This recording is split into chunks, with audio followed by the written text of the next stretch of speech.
The autumn wind blew low and mean across the dusty county fairground, tugging at worn hats and whispering through the broken slats of the auction pen. Rusted hinges creaked as they opened the gates, and the crowd, mostly ranchers, traders, and a few idle watchers with nothing better to do, murmured in anticipation. The place reeked of sawdust, sweat, and something less forgiving: failure. Here, animals that had no future came to meet their end, sold off cheap, discarded without ceremony. Eli Cartwright stood near the back, boots planted in the ochre dirt, hands shoved deep in the pockets of his faded coat. The weight of the morning sat in his bones. He wasn't here to buy. He didn't even have enough for a proper meal. But habits die hard, and coming to the auction gave him a strange sense of belonging, like flipping through a book you know by heart even if you can't afford to keep it. His face was leathered by years under the sun, but his eyes were sharp, piercing blue, and restless. A farmer by trade, or at least he used to be. Now, with most of his land taken by drought and bank notices, he worked odd jobs when he could get them and hoped his pride wouldn't eat him alive before winter did. Next up, Lot 47, barked the auctioneer, voice slicing through the air like a whip. 1-year-old Colt, unbroken, found injured near Route 12. Vet says he might not walk right again. Starting at $50. 50. Do I hear 50? Laughter, loud and mocking. One man near the front spat into the dirt and called out, "Might as well be selling bones." Another chimed in, $50 for a trip to the glue factory. The gate opened, and the Colt hobbled in. He was a shadow of what he should have been, thin, ribs pressing out under a patchy coat of mud-caked chestnut. His left hind leg dragged slightly, the fetlock swollen and pink. But it was his eyes that caught Eli. They weren't wide with panic or dulled by pain. They were alert, quietly defiant, like he knew he didn't belong here, like he had once been meant for something greater and refused to forget it. The auctioneer tried again. $40. 20. 10. Come on, folks. Someone take this thing off our hands. Eli didn't realize his feet had moved until he was at the front of the rail, fingers wrapped around the splintered wood. 5, he said, voice low. Laughter again. Don't waste your breath, Cartwright. Someone sneered. You can't feed yourself, much less a broken colt. Eli ignored them. I said 5. The gavel slammed down. Sold. $5. Cartwright, you can collect your miracle later. He didn't look at the crowd as he turned away. Their mockery rolled off him like rain on tin. Let them laugh. It wasn't the first time. And deep down, it wasn't about saving the colt. Not entirely. It was about a man who had nothing left, doing the one thing no one expected, choosing hope when everything else pointed to surrender. The colt stood still as Eli approached later that afternoon, the crowd long gone and the auction nearly closed. Up close, the animal looked even worse, cuts and abrasions across his flank, one ear half torn, and flies gathering around the wound on his leg. But those eyes met Eli's with unwavering steadiness. Not pleading, not begging, just watching. All right, boy, Eli murmured, unclipping the rusted halter and looping a frayed rope instead. We're both a little busted, huh? Let's see if we can't be something together. The walk back to his rented plot was long, 3 miles over uneven ground, with the colt limping every other step. Eli didn't rush him, didn't speak, just walked, one slow stride at a time, letting the silence fall like leaves around them. By the time they reached his small shack of a home, a slanted roof and one cracked window, the sun was almost gone. He led the colt to a half-fallen fence and tied him loosely to the post, then fetched a bucket of stale oats and a chipped pail of water. The colt sniffed both, but didn't eat, just stood there, sides heaving from the effort. Eli squatted in the dirt nearby and watched the dusk settle. He thought of the day he buried his wife under the cottonwood tree behind the barn. Thought of the last harvest when the wheat didn't rise past his ankles. Thought of the letters he stopped opening once the red stamps started appearing on the envelopes.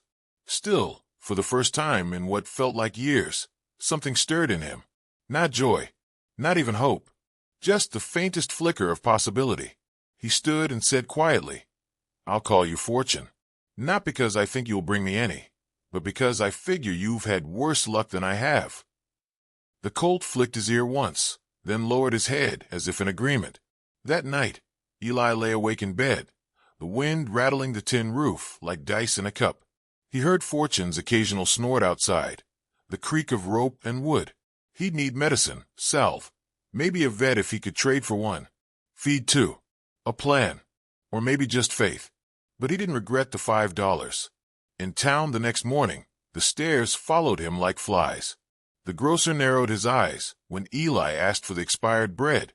The blacksmith smirked when he passed with a borrowed bucket of liniment. People had already heard, of course.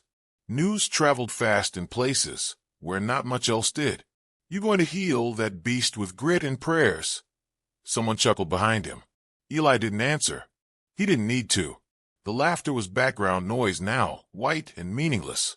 Back home, he approached Fortune with a soft whistle, letting the colt sniff his hands before rubbing salve into the wounded leg. The colt flinched once, then stood still. Eli worked in silence, slow and careful, every motion deliberate. Days turned to weeks. Fortune began to eat. The limp lessened. The eyes never changed. Watching, learning, trusting inch by inch. And Eli, without realizing, began to change too. He rose earlier, worked longer, spoke aloud more, fixed the fence, cleared the brush near the barn. It wasn't much, but it was motion, and in motion there is life. One evening, as the sky blazed orange behind the hills, Eli stood with his arms crossed, watching Fortune trot a few hesitant steps without stumbling. He let out a breath he didn't know he'd been holding. "Damn Colt," he said under his breath. "You might just prove them all wrong." And somewhere deep in his chest, in that quiet place he thought had gone to rust, something began to bloom. Fortune stood in the paddock, head high, legs still uncertain but stronger than they'd been a week ago. The swelling in his fetlock had reduced, though a faint hitch remained in his step. He no longer flinched when Eli approached, no longer backed away when the brush swept over his ribs. The transformation wasn't dramatic, not yet, but it was steady, earned. Eli had taken to talking while he worked, patching the barn roof, cleaning the water trough, dragging feed sacks with aching arms. Fortune didn't reply, of course, but he listened. Eli saw it in the way his ears turned, the way his body stilled at the sound of his voice. As if, after a life of being abandoned, the colt was learning that not all men had harsh hands and angry mouths. "You're not a farm horse," Eli said one morning, brushing straw from the colt's flanks. "I can see it. You're meant for speed, not plows. Meant to fly, not slog through fields." Fortune snorted softly, as if amused by the idea. Eli chuckled. "Yeah, well, neither of us is where we're supposed to be." That truth lingered like fog. Eli's days were quiet but not peaceful. Every task reminded him of what used to be. A house full of laughter, a barn with real tools, fields that thrived under his care. Now the land behind his shack was stubborn and dry, sprouting more rock than wheat, and every letter that came bore a seal that made his stomach knot. One afternoon, as he poured what little was left of the grain into Fortune's trough, a truck pulled into the driveway, coughing dust and grinding to a halt. Eli turned, hand instinctively on his belt buckle, and squinted at the driver. Miles Hanley, a local land baron. Hanley owned most of the grazing territory north of town and half the cattle in the county. His boots were polished, his truck spotless, and his reputation dirtier than the Red River after a storm. "Cartwright," Hanley said, stepping out. "Heard you bought yourself a cripple." Eli kept his face still. Word travels fast for things nobody cares about. Hanley smirked. "Oh, I care. You see, that colt used to belong to me. Got out during a storm. Thought he'd died. Imagine my surprise when I heard he limped into auction and someone actually paid $5 for him." Eli's grip tightened around the empty grain bucket. "You didn't seem interested in getting him back." "Well," Hanley said, adjusting his coat, "didn't seem worth the gas to retrieve a mistake. But now that I see he's still breathing, I figured I'd offer a little charity. $100 to take him off your hands. That's 20 times what you paid. He's not for sale." Hanley's smile faltered for a breath. "You're broke, Eli. Everyone knows it. You can't feed that horse through winter, not without starving yourself. Be smart. Take the money. Buy food. Buy boots without holes. Leave the saving to folks who can afford it. Eli stepped forward, the air between them growing heavier. That Colt's got more fire in him than half the men in this town. I'll keep feeding him until I can't. Hanley's expression soured. He leaned in slightly, voice lower. You're not a hero, Cartwright. You're a relic. Let the past die. He turned and climbed back into the truck. As he pulled away, the tire spat a line of gravel toward the barn. Eli stood in the dust long after the truck vanished, his jaw clenched so tight it hurt to speak, when he finally muttered, "Then let me die with it." That night, he couldn't sleep. The cold had crept through the window, and the old stove hissed, more smoke than heat. He lay beneath 3 threadbare blankets, listening to Fortune move restlessly outside. He knew Hanley was right about one thing. Winter was coming fast, and his supplies were thin. The oats wouldn't last. The hay was already molding on one side. There were no buyers for stories or sentiment, and Eli had nothing left to sell but the thing he refused to part with. At dawn, he rode his old bicycle into town, sold a pocket knife he'd carried since his father gave it to him, and bought 3 bales of hay and a tin of horse vitamins. It wasn't enough. Not nearly. But it would stretch a few more days.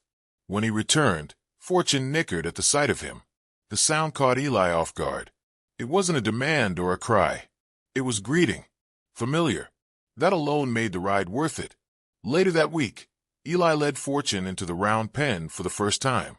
The Colt balked at the entrance, unsure of the open circle, the strange dirt. Eli waited. No force. No rope jerking. Just patience. After a long moment, Fortune stepped in. The first few laps were uneven, his bad leg dragging now and then. Eli stood in the center, silent, letting the Colt find rhythm. When Fortune stopped and turned to face him, breathing hard, something shifted. A flicker of mutual recognition. The beginnings of a bond not built by training, but by trust. "You're not broken," Eli said, almost to himself. "You're healing." The next day, Hanley returned. This time he didn't offer money. He offered threat. "County inspectors are doing rounds," he said, stepping from his truck without invitation. "If they see that horse limping, might decide he's suffering, could have him seized, euthanized." Eli kept his voice calm. "He's under care. Healing." "Care?" Hanley spat. "This ain't care. This is desperation dressed as mercy. But suit yourself. I warned you." When he left, Eli stood for a long time at the edge of the pen, watching Fortune graze. The wind was colder now, the clouds heavier. Snow would come soon. He knew Hanley wasn't bluffing. The county had rules. Vague ones, written with enough gaps to let cruelty through under the mask of protocol. He sat beside the fence, pulled his coat tighter, and watched the Colt lift his head. Their eyes met. In Fortune's gaze, Eli saw what he hadn't noticed before. Not just resilience, but defiance. Not just survival, but fight. "Let them come," Eli whispered. "Let them try." The wind picked up, hissing through the pines, but neither man nor horse flinched. And just like that, winter arrived. Snow blanketed the fields in silence. The world around Eli turned pale and still, as if holding its breath. He woke each morning with fingers stiff from the cold, breath fogging the cabin air. The old stove groaned with effort, and the roof creaked under frost-heavy burdens. But Fortune stood tall in the paddock, steam rising off his back, eyes bright. He'd gained weight. The limp in his leg was now only noticeable after long exertion. Each day, Eli walked him around the pen, sometimes in near silence, other times humming an old song he couldn't quite remember the lyrics to. Fortune listened all the same. Eli didn't need to speak his fears out loud anymore. They clung to him like his threadbare coat. He had only half a sack of oats left and one last bale of hay. Hidden under tarp in the barn shadow, he rationed with a soldier's precision. His own meals had shrunk to boiled potatoes and cracked corn. But Fortune always ate first. That was non-negotiable. One morning, Eli found a letter nailed to his gate. The paper was damp from the snow, but legible. A county inspection was scheduled for the following week. His property. His animals. Hanley hadn't wasted time. He folded the letter into his coat and stared at the sky. It wasn't a surprise. The surprise was how little fear it sparked in him. There was no room for panic now. Only action. He spent the next 3 days fortifying the barn. He patched the eastern wall with scrap lumber and sealed cracks with torn canvas and old rags. He dragged an old heat lamp from storage and rigged it with extension cords that sparked if bent too sharply. Fortune watched him the entire time, ears flicking, breath curling into the freezing air. He didn't shy from the hammer or the clatter of falling nails. He was becoming unafraid. Eli tested Fortune's gait daily. He walked him slow, then trotted him short distances. The Colt still bore the memory of pain in his stride, but he no longer showed fear in movement. The round pen had become a kind of sanctuary, a place where the broken wasn't shamed but mended. On the morning of the inspection, Eli woke before dawn. He shaved with cold water and put on his cleanest shirt, though the collar was frayed. He swept the porch, not for show, but because it felt like drawing a line in the snow, a gesture of readiness. They arrived in a gray county truck, 3 men with clipboards and eyes that scanned without pause. Hanley wasn't among them, but Eli saw his fingerprints in the way the men walked with practiced disinterest. "Cartwright," the first inspector said, glancing at his papers. "You own 1 equine male, approximately 2 years of age." "Yes, and it's been reported he has sustained a prior injury." "Leg was injured before I bought him. He's under daily care. Recuperating." The inspector nodded. "We'll have a look." Eli led them to the paddock. Fortune stood quietly, ears forward. The snow framed him like a painting, sleek now, darker coat grown in with winter thickness, ribs no longer sharp. He stepped forward when Eli opened the gate, not in fear, but familiarity. The second inspector crouched, watching the Colt's step. "Bit of drag in the back leg," he noted. "No swelling, no open wounds." "Still healing," Eli said, "but improving. Every day." The first man circled Fortune slowly. "Horse seems calm, well fed. Shelter adequate, though patchy." Eli nodded once. "Working with what I've got." There was a long pause. Pen scratched. Boots shifted on snow. "We've seen worse," the first inspector finally said. But the complaint was specific. Owner unfit. Animal suffering. "He's not suffering," Eli said, his voice low and even. "He's recovering." The third man, quiet until now, stepped forward. He was older, face lined by cold and time. He looked at Fortune a long while, then at Eli. "You trained him yourself." "Didn't train him. Just listened." The man nodded slowly. "That matters more than people think." They left without promises. No citations. No threats. Just a vague, bureaucratic silence that hovered even after the truck disappeared. Eli stood beside Fortune for a long time. The Colt leaned into him slightly, warm and breathing steady. He was safe. For now. Winter wore on. The days blurred into a rhythm of survival. Eli chopped wood until his hands blistered. He bartered with neighbors for stale bread and old potatoes. He sold his last good coat to buy a blanket thick enough for the horse. Fortune thrived despite the odds, as if his stubbornness drew strength from Eli's. Then came the storm. It roared in from the north, angry and sudden. Snowdrifts climbed past the window panes, and the wind howled like it was trying to rip the sky apart. Eli barely managed to secure the barn doors before it hit. For 2 days, they were trapped. Eli in the cabin, Fortune in the barn. He checked on him every few hours, stumbling through snow, wind biting every exposed inch of skin. On the second night, the power failed. The heat lamp in the barn died with a soft pop. Eli didn't hesitate. He pulled on every layer he owned, wrapped his blanket around his shoulders, and made the journey one last time. Inside the barn, the cold was bitter. Fortune stood in his stall, body tense, eyes reflecting the lantern light. Eli entered and sat on the hay beside him. "You're not facing this storm alone," he whispered, voice cracking. They stayed that way until dawn. Man and horse, 2 creatures clinging to life, not just for themselves, but for each other. When the storm broke, so did the season. The sun returned in hesitant fragments. Drips echoed from the eaves. The snow softened. One morning, Eli led Fortune out into the paddock and, for the first time, didn't use a lead. The colt followed him freely, step for step, even into the round pen. There, Eli turned and raised his hand slightly. "Let's see what you've got." Fortune hesitated. Then he moved, first slow, then faster. His legs stretched in long, graceful arcs. The limp was faint now, nearly invisible. He galloped the circle once, then twice, tail high, mane tossing. Not just sound, but free. Eli felt something inside him lift. A weight he hadn't known he still carried. He watched as the horse tore through the space, like wind given form, unbound and unapologetic. He smiled. The fight wasn't over. The land still needed work. The debts remained. But something vital had been proven. They weren't done. Not yet. The spring came reluctant, as if unsure it was welcome. The earth, thawing in patches, exhaled the scent of wet soil and pine. Streams trickled again beneath the trees, and birds returned, tentative in their songs. Fortune stood at the paddock fence each morning, ears forward, nostrils flaring toward the sunrise, as if he sensed the world waking up. Eli felt the change in his bones. His joints ached less. His steps grew more certain. He'd stopped counting the coins in his pocket each night, choosing instead to focus on what he could fix, build, grow.